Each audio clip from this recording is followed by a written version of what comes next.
Il existe des bacilles cohabitant avec un épithélium riche en glycogène, les lactobacilles ou les bacilles de Döderlin. Physiologiquement, le vagin de la femme est constitué des bacilles de Döderlin qui assurent l'intégrité du vagin.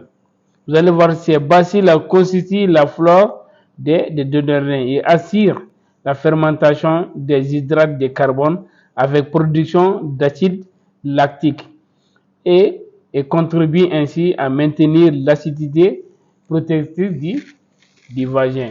Bonjour et bienvenue dans cette vidéo. Dans cette vidéo, on va faire une coloration dont vous avez longtemps voulu voir. Comment on fait la coloration au Meguiarol du frottis vaginal. Maintenant, pour faire le frottis vaginal, il faudra respecter d'abord les conditions de prélèvement. Ça veut dire que pas de rapport sexuel à la veille du prélèvement, pas d'antibiothérapie avant le prélèvement. Ça veut dire que si la patiente est en train de prendre des antibiotiques, on ne peut pas les prélever. Et en dehors aussi des cycles menstruels. Maintenant, vous allez faire le prélèvement avec des écouvillons. Vous voyez, écouvillon numéro 1 et numéro 2. L'écouvillon numéro 1, c'est pour les lames à colorer, l'état frais et puis les lames à colorer. Ça veut dire que vous allez prélever au niveau des petites et grandes lèvres chez la femme et au niveau du col. Maintenant, numéro 2, c'est dans l'endocole. C'est-à-dire qu'à l'intérieur du vagin, vous allez raquiller, l'écorer là-bas. Cet écouvillon-là va servir à faire la culture. Le but même aujourd'hui, c'est pour vous montrer comment on fait la coloration au Meguiarol de Zimsa pour le prélèvement vaginal. Maintenant, on va passer à la science de l'état frais. Vous allez prendre une lame, vous voyez. Maintenant, l'écouvillon numéro 1, qui baigne dans le liquide physiologique, vous voyez. Vous allez, avec le bout de l'écouvillon, vous allez déposer quelques gouttes sur la lame.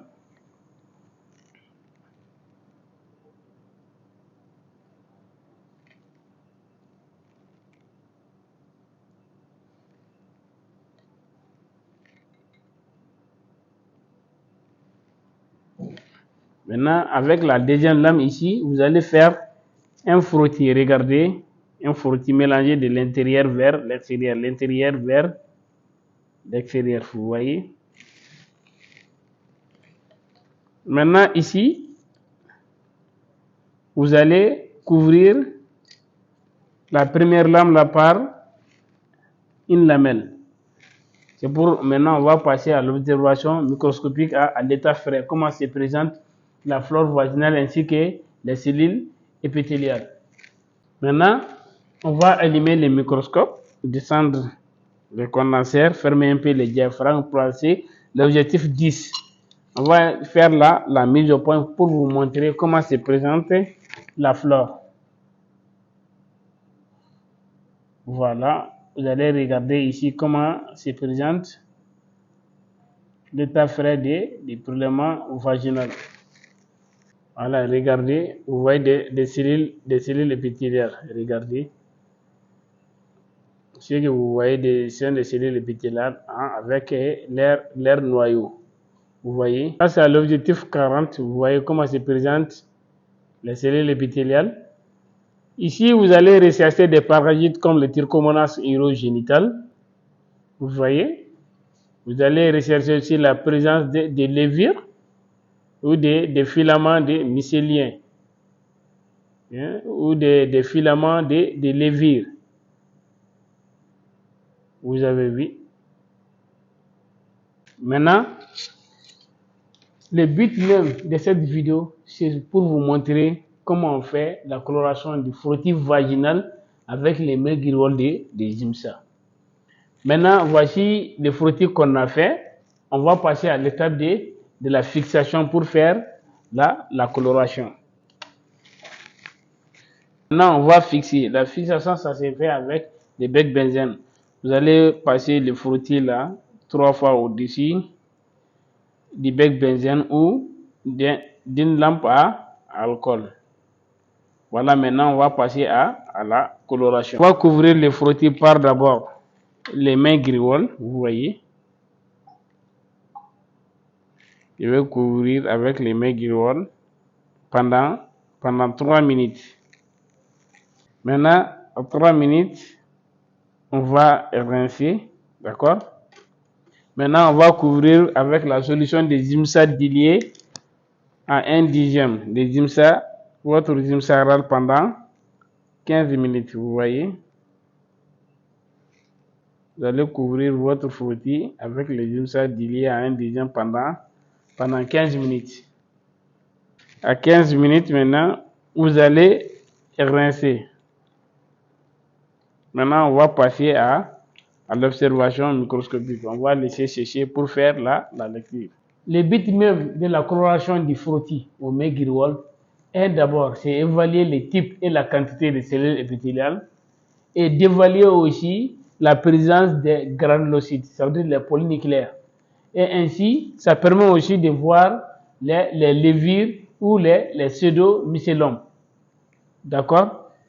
Il a pour but d'abord pour voir le type et la quantité des cellules épithéliales, de voir les granulocytes, ça veut dire les polynucléaires, et ça permet aussi de voir les levures ou les pseudomycélomes. Maintenant, on va faire la mise au point pour vous montrer comment se présente la flore vaginale à la coloration au mains grivoles.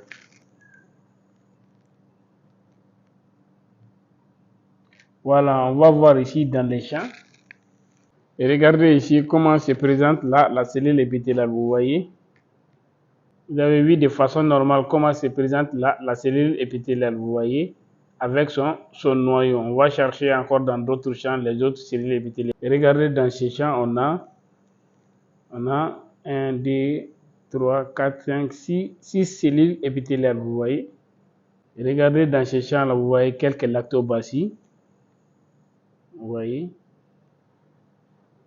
Ce sont des bacilles gram-positifs. Regardez, on vous a montré la cohabitation entre les cellules épithéliales et les lactobacilles. Vous voyez, des lactobacilles sur la cellule épithéliale. Maintenant, il faut savoir que ça, c'est différent des clycères. Les clycères, vous allez voir, lors des infections vaginales à Gardnerella vaginalis, vous allez voir l'intérieur de la cellule épithéliale qui est tapissé par des bactéries. On va vous montrer ces cellules épithéliales qui tapissent l'intérieur de la cellule épithéliale qu'on appelle les clycelles.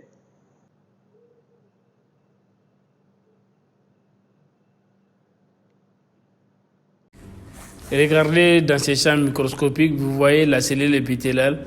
À l'intérieur, elle est tapissée par des bactéries, ce qu'on appelle les clycères. Néanmoins, vous avez aussi à droite une cellule épithéliale dont le noyau n'existe pas. Par contre, celui d'à gauche, vous regardez. L'intérieur est tapissé par des bactéries, ce qu'on appelle les clycères, qui est caractéristique du Gardnerella vaginalis.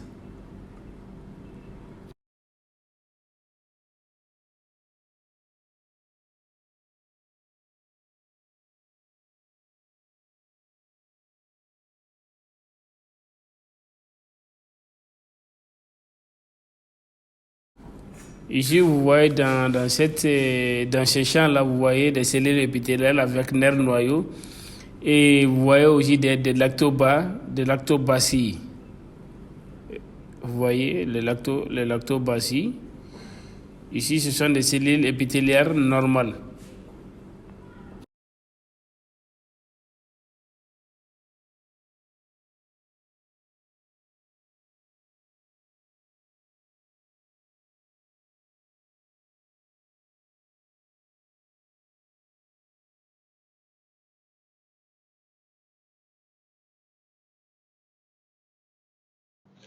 Maintenant, vous avez vu comment se présente la flore vaginale au mains grivoles des Zimsa. Et vous avez vu la technique aussi de coloration. Ça permet d'abord de voir les types et la quantité de cellules épithéliales. Ça permet de voir des granulocytes, ça permet de voir des levures ou des pseudo-mycélium. Je vous remercie.